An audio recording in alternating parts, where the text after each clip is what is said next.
Imana ihabwe icubahiro, Imana ibahezagire, n'ubu ndabashimira cyane umwanya mufata kugira ngo mwumvirize ivyo mba nifuza kubaganirira, ngashimira ababisangira n'abandi. Imana ibahezagire, ndazi ko ijambo ryayo rifise ububasha ridashobora kugenda gutyo, ritegerezwa kugira ico rikoze mu mitima y'abantu bose bemeye kuryakira. Pasteur Acher NIYONIZIGIYE mbandanya mvuga kuri ca kibazo nyene. Ukwizera rukristo ni umuti w'ingorane umwana w'umuntu afise, uhereye ku ngorane ya mbere ikomeye kurusha izindi, ingorane yo mu buryo bw'impwemu, ugutandukanywa n'Imana, kuba umuntu ari musi y'urubanza rw'icaha, ugaheza ukaza mu ngorane y'imigenderanire afitaniye n'abandi, mu bucuti afitaniye n'ibindi Imana yaremye. Muri rusange ibibazo vyose umwana w'umuntu afise, ijambo ry'Imana rirafise umuti, ariko uwo muti bisaba ko nyene kwakira iryo jambo awunywa. Iyo umuntu atawunyoye ntaco bihindura. Nashaka mvuge ngaruke ku bantu bakunda kuvuga ko ukwizera rukristo ari ngorane, ko ariko gutuma Afrika idatera imbere. Narabivuze ko bimwe, ariko nongere ndabigaruke ko baragiriza abazungu ko batuzanyemo ukwizera rukristo kugira ngo badusamaze, batwibe ubutunzi bwacu, badusahure, natwe turiko turayayata ngo turagiye mu ijuru n'ibindi n'ibindi. Mvuge ko mu vy'ukuri urwo rubanza ruba rwihuse cyane, kandi burya uwushaka guca urubanza rwiza afata umwanya wo kwitondera ivyo bintu, akabanza akabitahura neza imbere yuko aca urubanza. Iyo wihuse ugafatira ku makuru make, kumbure amwe muri yo atariyo, uca urubanza rubi.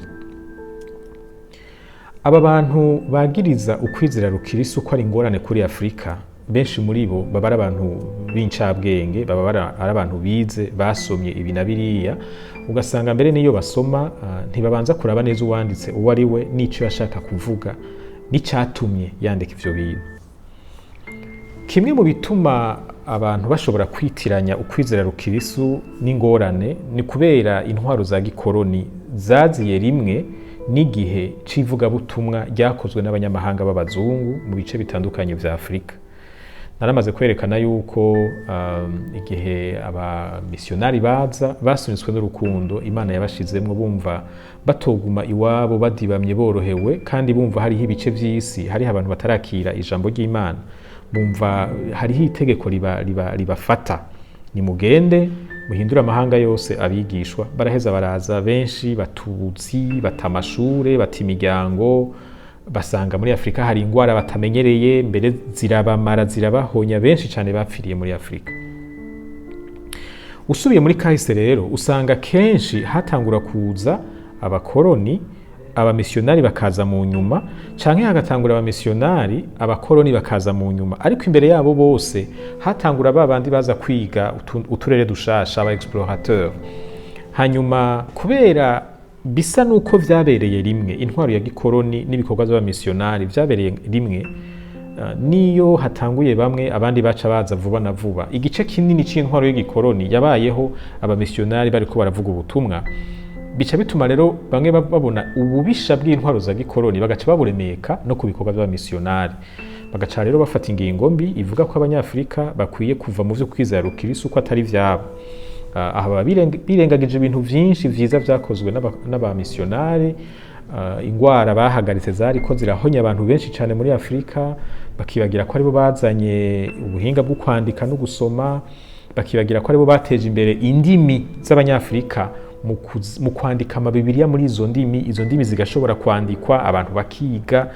Tuba twirengagije ibintu vyinshi cyane abamisionari bakoze. Mu vy'ukuri ansubiye inyuma gato, hariho igihe vyashitse hamwe narabivuze ko abamisionari barakora amakosa bamwe bitewe naho bariko barakorera n'ingene batahura ibintu, kuko nabo nyene vyarashika bakaza bafise ukubona ibintu kujanye n'ibihe barimwo, kutajanye n'icijambo ry'Imana rivuga. Nko muri Amerika y'Epfo, aho bita Amerique Latine mu Gifaransa, hariho ibihugu bimwe abamisionari bajanye ubutumwa bakorana cyane n'abagwanyi baba bagiye kwifatira utwo turere, abo bita abaconquistador.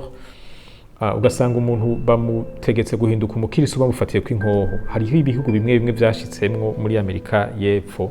Hanyuma abagerageje guserangura ingene ivyo bintu vyagenze, berekana yuko hanini vyatewe n'umuco mubi winjiye mu bakristo uturutse ku myaka myinshi ishengero iburaya ryamaze ririko riragwana n'idini rya Islam muri Aziya n'igice gitoya ca Buraya guhera mu mwaka w'igihumbi kimwe na 1995 gushika mu mwaka w'igihumbi n'amajana 291 harabaye intambara hagati y'abakristo n'abayisilamu.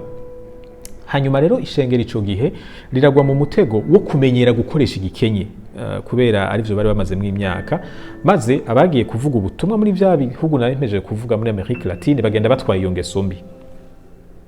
Hani wacu hariho abakoranye n'abamisiyonari bariga imico y'abarundi, baragerageza kwiga imigwi itandukanye y'abarundi, maze abakoroni baca babikorerako mu gutandukanya abarundi, mu kubigisha amacakubiri, mu kubabagira moko etni, kandi mu vy'ukuri uravye hayo mu Burundi nta ma etni ahari, barabihinyika kubera inyungu z'igikoroni. Ariko urumva ingorane nuko uwo mukoroni we yaba afise izindi ntumbero ashaka gushikako, agaca hinyika icaba missionnaire baba bariko baravuga kugira ngo kimufashe gushika ku ntumbero ziwe. Ariko rero nkuko nabivuze, mu vy'ukuri abakoze ubuseranguzi bwimbitse bakagerageza kuraba ingaruka z'igikorwa abavuga butumwa b'abanyamahanga bakoze, haba muri Afrika, haba muri Aziya, mbere no muri Amerika igice kitari gito, nuko basanze abamisiyonari bakoze igikorwa kinini cyane ciza cakijije ubuzima bw'abantu benshi, gihindura imibereho y'abantu benshi, bava mu bintu vy'ibintazi vyari bibosha ubuzima bwabo, baja mu buzima buri mu muco n'ubumenyi no gutahura ibintu, bibakura mu ngeso zabononera, bibashikana mu ngeso zatumye imiryango yabo imera neza. Muri Nigeria hariho ubwoko, iyo umuryango wibarutse amahasa baca bafata ko vya binyamwonga vyasaze noneho bigira bibahonye, ayo mahasa bagaca bagenda mu ishamba bakayica, bakayaniga, bagaca bagirira ko ibintu vy'imihamuro kugira ngo bakingire imiryango. Ivyo vyose vyarazimanganye kubera ibikorwa by'abamisiyonari. Rero si vyiza ko duca urubanza twihuse, vy'ukuri hariho ibintu vyiza cane bakoze, aho baba barihenze twobatahura ivyo bakoze vyiza biraremereye cane gose kurusha ayo makosa twobagiriza nimba twoyita amakosa. Mu Buhindi hoho hariho umuseranguzi umwe yakurikiranye kahise ku Buhindi, yasanze abamisiyonari b'Abongereza nibo bategetse, sinovuga ngo barategetse, barasavye, barumvisha leta y'Ubwongereza kwitegerezwa kwigisha Abahindi ibategurira kuzoba igihugu cigenga. Kandi ivyo vyakozwe kera Abahindi batariyumvira ukwikukira. Abamisiyonari barabibona, baravuga bati aba bantu nabo baremwe mu ishusho y'Imana nkatwe, ntibashobora kuzokwama baganzwa n'Ubwongereza iyi myaka yose.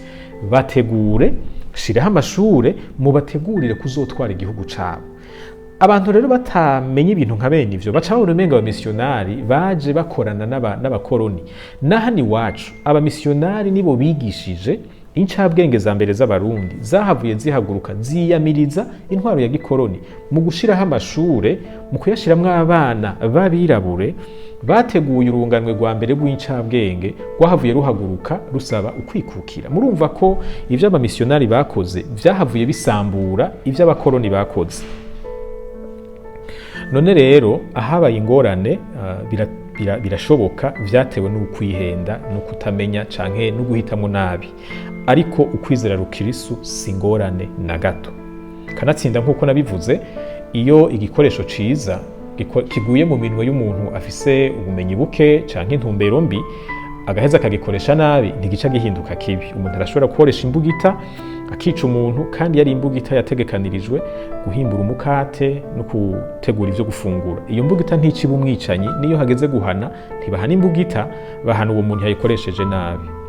None rero bantu b'Imana, bakristo bene data, ntimugahungabanywe n'abantu bagenda baravuga ko ukwizera rukristo ari uko abazungu, ko ari uko abakoroni. Oya namba, ukwizera rukristo guturuka ku Mana yaturemye twese. Imana yahamagaye Aburahamu ifise umugambi wo guhezagira amahanga yose yo kwisi.